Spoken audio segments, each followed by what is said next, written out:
Kitufu kukadama yafiide mu nyumba Agnes no temumanyira athakaima ali mu mazina sirina gwe nayita mwansanga wano ngambologa byange ngantokoma kamugambo gwange abajja n'ennyinde ensowolokofu ne muyingira wano ku bwaguuga ne musinikanya amanyo ne munyumirwa ne zigazwa nzibanga firimbi z'Abayudaaya mukitegeera kakati mukwate kubonga bwe mwajja mutambule mugende atera mbalayirira mwena batekako comment sawe. I don't have time for that shit, trust me when I say. Naye nyino babulira comment gundi point eriwo nti mbegayiridde nnyo mwenna sina gwe nayita mukwate kubo mujeje mwava mujeyo mugende ku TikTok mu following mu bujeyo mu butwale anti kwensula okitegeera sogera nko subscribe simanyi follow me because ebita mwayi mushide ko kiva mu kamwa kange. That's how stupid you are. Very very stupid people. Kubanga mulowooza olw'okubanga sirina gwe nayita nga bwe mwajja mugende tulabe bwe naafa kati kyekinjawula n'abo abantu bemulowooza nti nno kuba wano ndabye nnyo abantu bangi okumanya you're such I don't know how to term you okitegeera kubanga wano ndabye abantu bangi nnyo balina following ya miliyoni namba ne bagenda ne bategeka ebivulo ne bafuna namungi w'abantu 5. That's how useless you are, social media people. Very useless. Very very useless.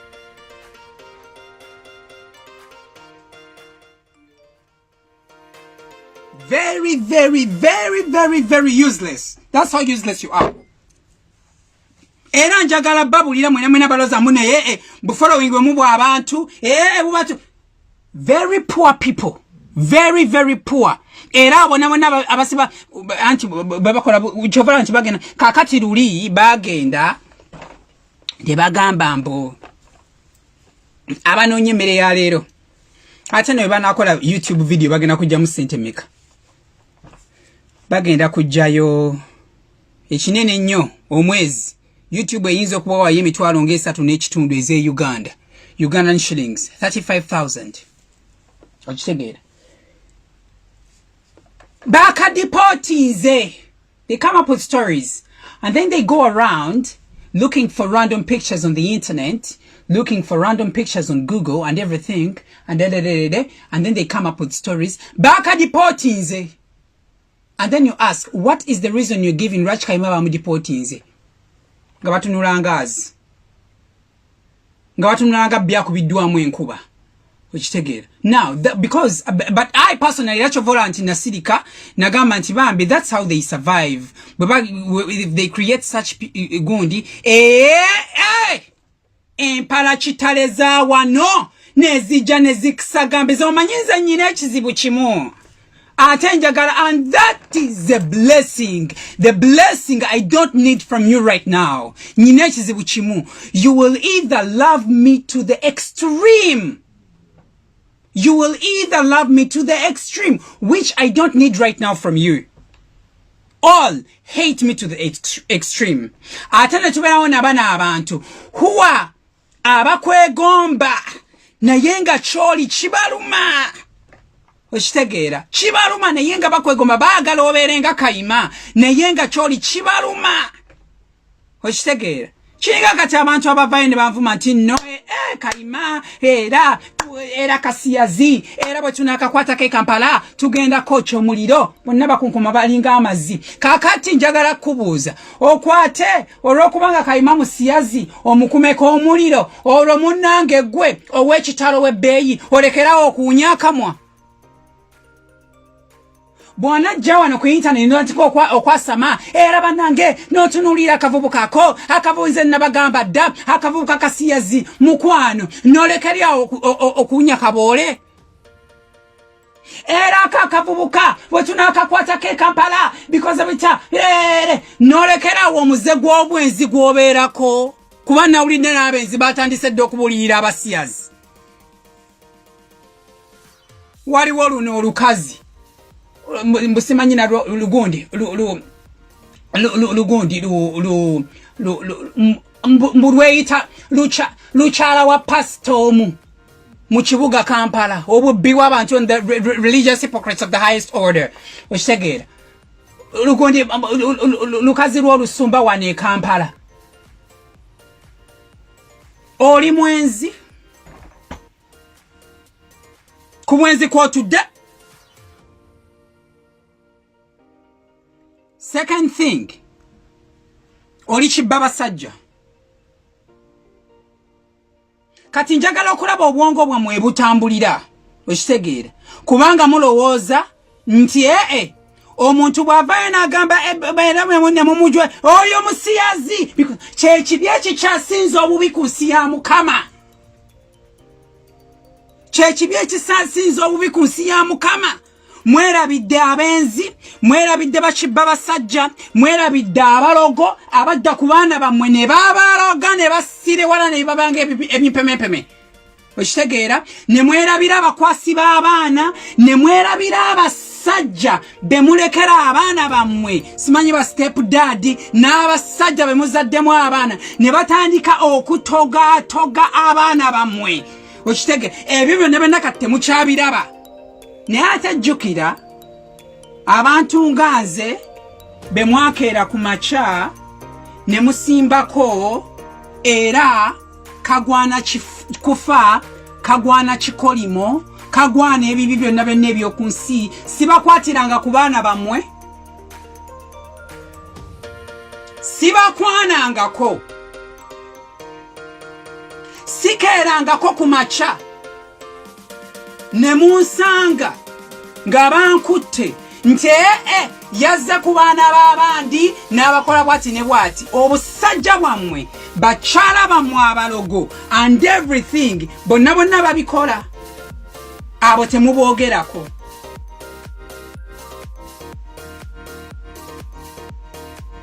Tukimanyi bulungi nnyo kirabwa n'ayonka oyo akagundi ababbi b'abasajja bakuno osanze omusajja ali mu maka ge n'omukyala we bazadde abaana. On top of that bazadde abaana into holy matrimony.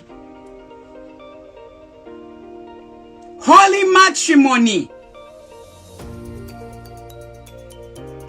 Omukyala n'omwami abaana abazadde nga bakubiddwa empeta bakubye ebiragaano mu kkanisa ovudde eri okutta omusajja w'abandi omubbye ensi yonna ng'ekiraba bye bino ebintu basirumwe bye mutasobola kuconcentratingako era mubibuusa amaaso ne mubiraba muno tebikola ki tebigwana kwogera wakati bikola okutta abaana obaloze oloze musajja wa munno okitegeera obakutte omusajja omukyayiza abaana.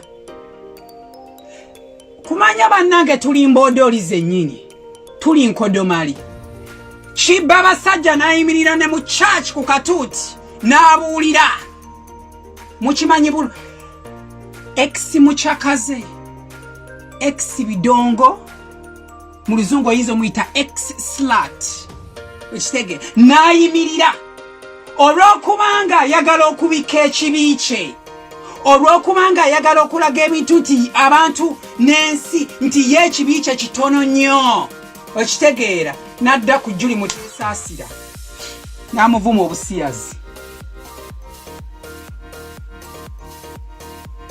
Oyo musiyazi era musiru nnyo nsaasira nnyina yakera ku makya n'akuzaala jjuli muteesaasira gw'oliko gw'ovuma ayina abaana be abalungi bwe mbanga mbaze bulungi bali basatu yabazaala into holy matrimony tayina mwana gwazadde ebbali tabbanga ku musajja wa munne okitegeera tabbanga ku musajja wa muntu tazalanko baana bbali abazadde mu bufumbo bwe gwe kibba basajja omwenzi namige omukubi w'ebbaala namba emu okitegeera n'ogenda n'obba omusajja wa munno n'omaliriza okumubba n'omukyaya abaana be lyoddogo nno n'omukyaya abaana be okitegeera n'omulesaawo amaka ge. Where do you get the audacity of okuyimirira ku katuuti n'otandika okubuulira enjiri ku mukazi omusiyazi omusirwa ennyo atalina magezi era aswaza nnyina akola atya? Where do you get the audacity? Bwe busiru bwammwe nammwe ne mutuula wano ne mutandika okunyampa era wannanga ayogedde era bikoze bitya muli basiru nnyo, very stupid. Go ahead and follow me. Simanyi lwaki mukyalina wano. Go ahead and unfollow me. Ate mbeegayiridde nnyo buli anyiga unfollow nyamba onyige ne block mwenna mutambule mugende naye bwe nnaagaana okulya emmere obusiru obubajjudde. Very, very stupid people. Era essaawa eno abasinga bali aba era bannange sitaani ayina ettima kale kabibe tulaye bwe naafa. You are very stupid people. Kubanga njagala babulirayo ekintu kimu mikwano nze okujja wano siina gwe nayita ate n'ekirala nze njagala babuulira era nnyongera okubajjukiza nti nno siringa abo abajja ku internet okufuna emmere ya leero. Never.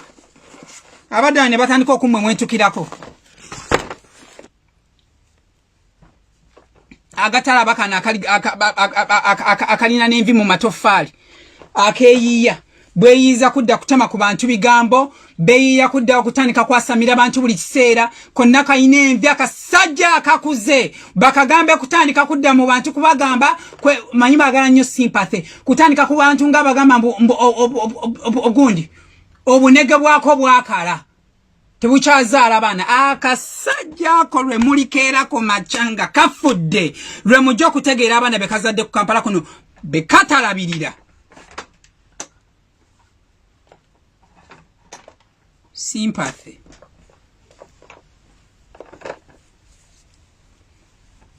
Kanoonya sympathy. Katandise n'ogenda mu bapasita katandise okuwoloma. Ebuntu obutini nnyo. Bano abantu ababa following tebalina mulamwa. Ate njagala babulira because very many people are mistaken here. Ize wano ku social media sikola kikumi n'ekyo. Atenga nandi badenzi bajjamu. But I'm not interested. Nina jenzija sente zange. Ate jenzija sente zange teziba kwatako. Mukitegedde? Ask around. Go ahead and ask around. Nze kayima sikeeranga ko mundabe abantu bangi nnyo mujja mu komba matafali. Munsinikirako amannyo. Bannange kayima era tubale twagala otutere nyimba zaffe ku gundi ku page yo era kayima tubale tukusaba bwoba ogenze ku TikTok otukolere challenge y'oluyimba lwange ngenda kuwa sente mbwezi niwe mwalimu ndabe ngakola challenge y'omuntu y'oluyimba lw'omuntu ku TikTok obanga aposinze gundi business y'omuntu ku Facebook mbolo kubanga nonya sente ze kayima atera buli posting nga cha muntu mulala is either a close friend obanga mukwatiddwe ekisa nga munaku nnyo n'enkukwatibwa ekisa nzo okubagulirawo page eno oba okugulawo saaje bagulirawo okwegulirawo page yange eno ate nga siina gwempise temulowooza nti nali njagala kola business kakati njagala olunaku olwaleero omuku omumwe ejjako mutambule mugende naye bwe naagaana okulya. Go ahead and follow. Temwerabira okunyiga block button. Njagala ka abantu batano be nabamenyedde.